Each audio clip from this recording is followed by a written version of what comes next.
What's going on, everyone? Daniel Rodriguez here. Happy Solar Eclipse Day, and welcome to my Halt and Catch Fire Season 4 premiere review. Now, the premiere consists of two episodes, which is Episode 1, So It Goes, and then Episode 2, Signal to Noise. Thank you guys so much for joining me. This is one of my favorite shows of all time. I'm in love with the characters, the settings, the writing, everything about this show I love. I'm very excited. This is the final season. I think we only have 8 episodes left now. It's such a fun show, and so far it's off to a good start. I really think it's off to a good start so far, and I'm hoping it tops Season 3, Season 2, and Season 1, so forth, because each season has just been topping each other. Anyway, as you know, if you're new to the channel, what I do is I do a recap. It should take me less than 2 or 3 minutes to do a recap of both episodes and then give you my pros, cons, and final score. I'm going to review Episode 1 first and then review Episode 2 and then, so forth. Thank you guys so much for watching. If you enjoy, make sure to hit that subscribe button and stay tuned to all the other shows I'm going to be reviewing over the next few months, like The Last Ship, The Strain, Mr. Robot, American Horror Story Cult, Narcos Season 3, much, much more. Thank you guys again. And let's go. So we begin the Season 4 premiere with Joe and Gordon working on the World Wide Web project. And Cameron is ignoring them. She's back in Japan, Tokyo, something like that. She's busy doing her own little thing and kind of not keeping in contact with them. Donna turns down some developers who were giving her some ideas. For me, Donna's really kind of the villain of the season, or at least so far. Donna's not the sweet little Donna we knew back in Season 1, she's grown balls, honestly, and they're scary. She has some scary balls. So Gordon's party, it's his 40th birthday party. He has like the Blue Man Group there, and he's having a blast. He's rich now, has a huge house. What the hell happened the past 6 months since Season 3 and shit? So out of nowhere, Cameron just shows up at the party. She says hi to Haley, which is Gordon's youngest daughter, and she kind of just walks away. Doesn't even say hi to Cameron or nothing like that. Joe arrives, and Donna is with a new guy having sex. So that's her own personal life and such, and I believe, fun fact, that was her husband in real life. I'm not actually sure. I read that somewhere on the internet that was her husband in real life. So I don't know if that character is going to be around in the show, or also just some quick little look. She's with a new guy and having sex. Cool. Cameron is still married to Tom. Joe is mad at Cameron for not working on the project with him and Gordon. Donna sees Cameron and it's an awkward encounter because she's staying over at Gordon's house and everything, and they were playing like Mario Kart, Super Smash Bros, some of a Mario game, and Joe is collecting a bunch of sites, a bunch of URLs for the wide web, and to archive all these websites, a website and a website.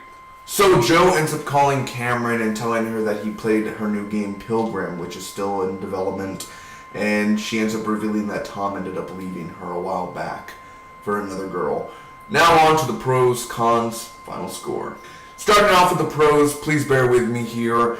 Joe and Cameron, and this does transition in Episode 2 because they are the best thing about Episode 2.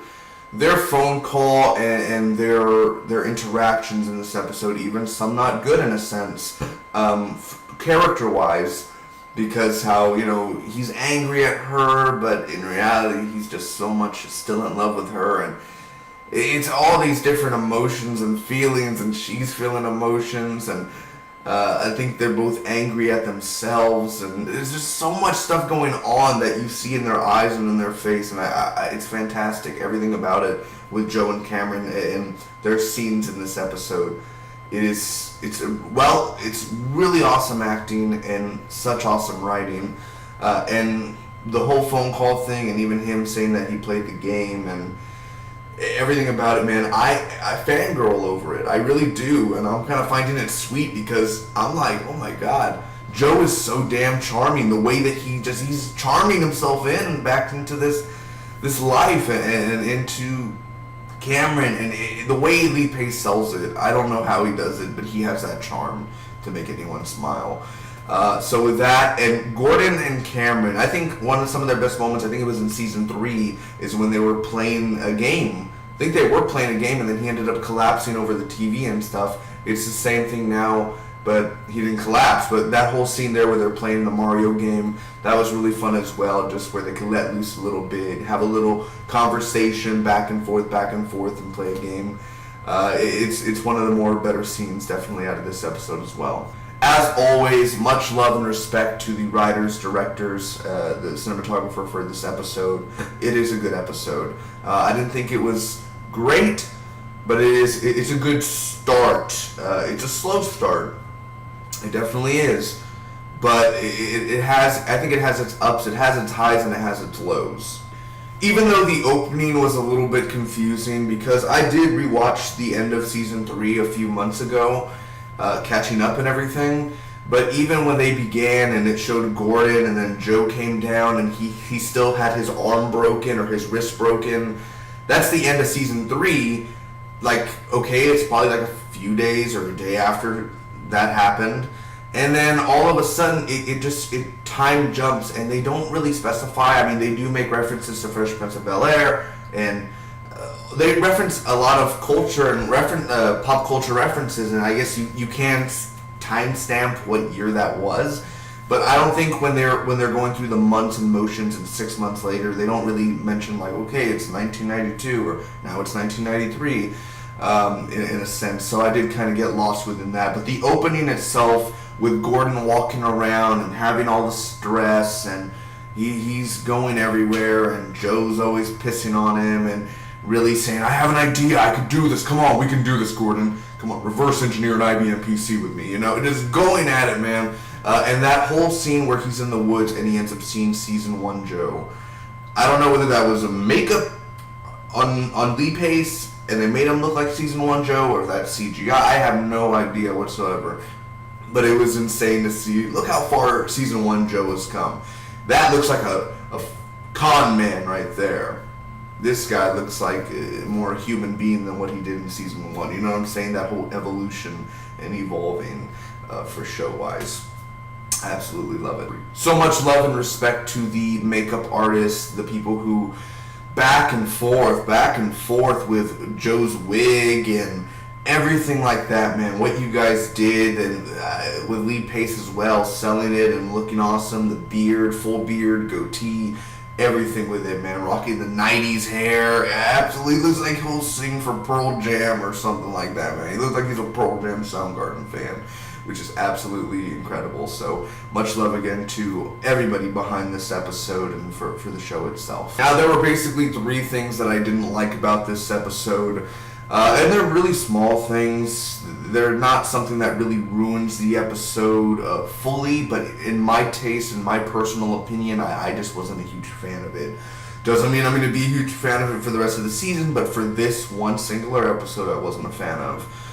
Gordon being rich in a sense, not story-wise. I understand, okay, he's now moved on, and, that's cool. He's running things now. He wasn't doing that back in season 1, and now look at where he's at. Okay, very good. But really, I don't know, it just feels like that's not the Gordo we know. It's not the Gordon we know.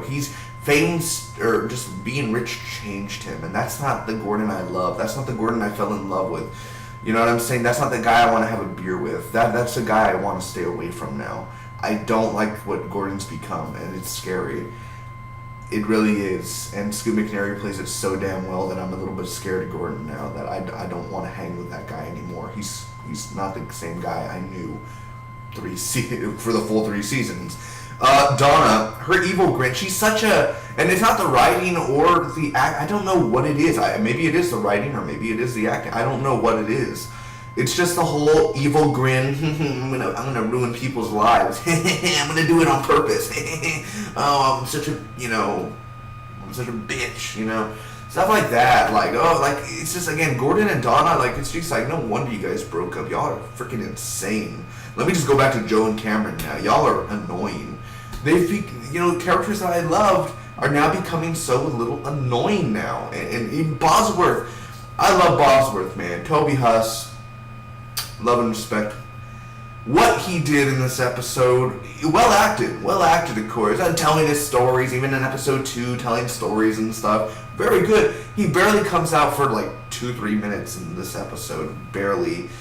And it's just, it feels so forced to put him in there, Bosworth, it feels like he doesn't belong in that scene. It feels like he needs to be in a more open scene. You know what I'm saying? It felt there's too much going on at the party, at Gordon's party. There wasn't enough time to put Bosworth in. I feel like Bosworth needs a little bit more of his own time to shine on another episode, fully just with like 50% Bosworth. Anyway, ladies and gentlemen, boys and girls, for the first episode, I'm going to give this episode a B-. Again, I thought it was a good episode. It wasn't great. It wasn't bad. It is a good start to the season. Again, seeing Gordon's kind of change and Donna's change, not for the better, definitely not for me. But then again, Cameron and Gordon, even Cameron's interaction with Gordon as well, was awesome. It was great to see that, and it makes me smile. And seeing the time change and the pop references and the hair, it feels so real, and they sell it so well. So anyway, now on to the recap for episode 2. So we begin episode 2 with Joe and Cameron talking on the phone, and they're catching up.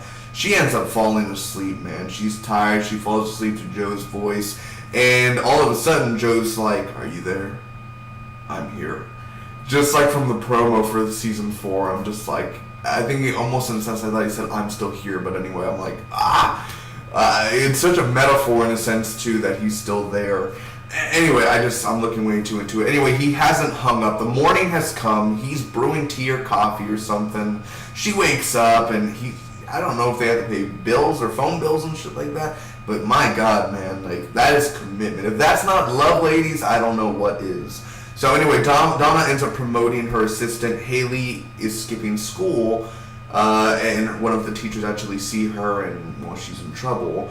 Gordon is, giving her the dad talk and makes her cry, and it's a little cringy, but understandable.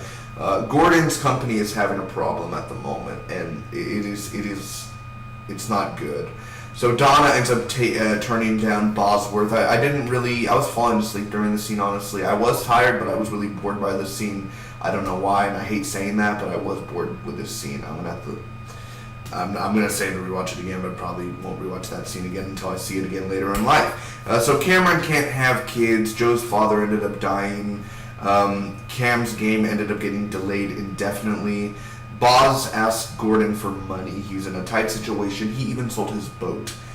Great acting by Toby Huss, man. Gordon ends up saying, "I can't.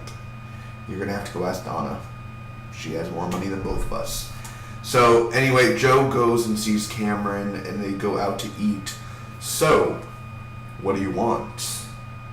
"Well, I want to reverse engineer an IBM PC with you." That would have been such good right there, man. But anyway, I think she wants him and he wants her, and there you go. Now get ready for a bunch of couple arguing over the next few episodes again. Just like the usual old Joe and Cameron.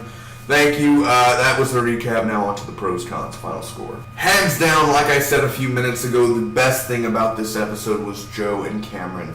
I did read on Facebook a few people saying, "Oh, the phone call went a little too long. Oh, the phone call was a little bit boring." Well, let me tell you right now, I honestly think episode 2 should have just been Joe and Cameron talking on the phone. Honestly, think about what Gordon did this episode. Think about what Donna did this episode. Yeah, relevant, I guess. But you could have at least put it off for episode 3 and just had Joe and Cameron talking for 43 minutes. Honestly, I thought it would be such a genius idea. Just for a second, imagine with me if that ending of the episode, which I thought was a great ending, I really think that, imagine if that was like the series finale. Just imagine for a second that it's the last minute of Halt and Catch Fire, forever, never coming back, it's over. Joe and Cameron walk into a diner, and then all of a sudden, Sopranos-like, they sit down, you have good music in the background, kind of cringe, but 90s, 80s music. I love 90s, 80s music, but don't get me wrong, that song is a little bit like, okay, I guess. You could have picked any other song, but we'll stay with that. Okay, that's pure 90s, but anyway, definitely they're sitting down, and "So what do you want?" And then she just looks at him, and that's the end of the show. That's it, man. It's over. Game over. What happens then? And then you never know. I think that would be a great series finale, honestly.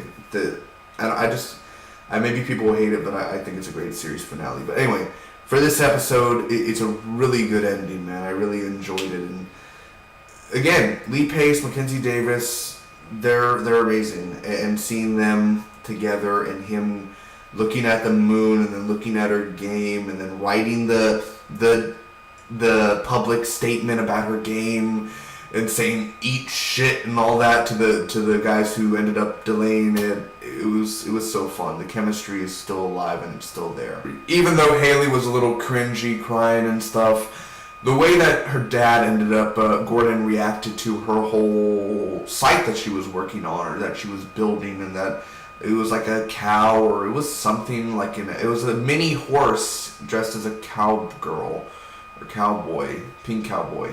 How you doing, cowboy? That was cool. It was cool to see Haley actually like that and kind of getting the chops. I don't think Jody's getting it. Jody's definitely down the heroin path, but no, Haley, she's on the path of technology, man. I think she could be Gordon's successor.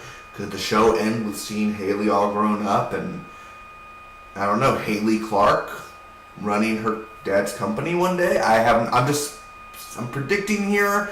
And then we have Jody coming around asking for money for her sister. I have no idea. But I see a lot of goodness in Haley in the next episode, seeing her character shine and actually giving her screen time. I think Haley has probably had the less screen time in the whole damn series. I think Jody has had more screen time than Haley. So it's going to be interesting. I can't wait to see what we do or what they do in the next few episodes with Haley. Now with the cons, I'm going to be real with you here. Everything about Donna was boring this episode. It was, yeah, I'm a bad person. I'm full of rage. I'm so evil. Ha ha ha. I don't mean to be. I'm nice, but I'm a bitch at the same time. Ha ha ha. And just let me drink the champagne. Let me blow. It was so boring. It was really, and Carrie Bechet, the acting's good. There ain't nothing wrong with the acting. It was boring. I wanted to go back to Joe and Cameron, honestly. I loved Donna, and I don't really love her anymore. I liked Gordon, but now I'm kind of losing Gordon's love. It's just really Joe and Cameron. That's all that's left that I really still love, and I want to see more progress into the future. Now, don't get me wrong again. I love these characters, but at the moment, Gordon and Donna are they're really stabbing me at the moment, and I'm not appreciating it. And the same will go to Gordon. Those scenes were very slow, uninteresting. I wanted to see more Joe and Cameron. But I will say that this episode was better than episode 1, a little bit better. This one was really good. The other one was just good. This one is really good. Ladies and gentlemen, boys and girls, I'm going to give this episode a B+. Thank you guys so much for joining me, and hopefully you guys enjoyed this review. Every week I will be reviewing until the final episode, man. I'm here for the long haul. I'm here for Halt and Catch Fire. Thank you guys so much. Make sure to tweet out to the stars, tweet out to the creators, tell them how much you love the show. Give them the feedback, guys. Give them everything. I mean, they honestly deserve a big round of applause and just acknowledgement. They're awesome. Thank you, AMC. Thank you, crew, cast, everything for bringing these episodes to us. Really good so far. It's a really good start off to the season. Not great, but it is a really good start off. Alright, if you guys enjoyed, make sure to like, comment, share, and hit that subscribe button. I really do appreciate it. Make sure to stay tuned to the channel for more upcoming reviews and giveaways. Until next time, bye-bye.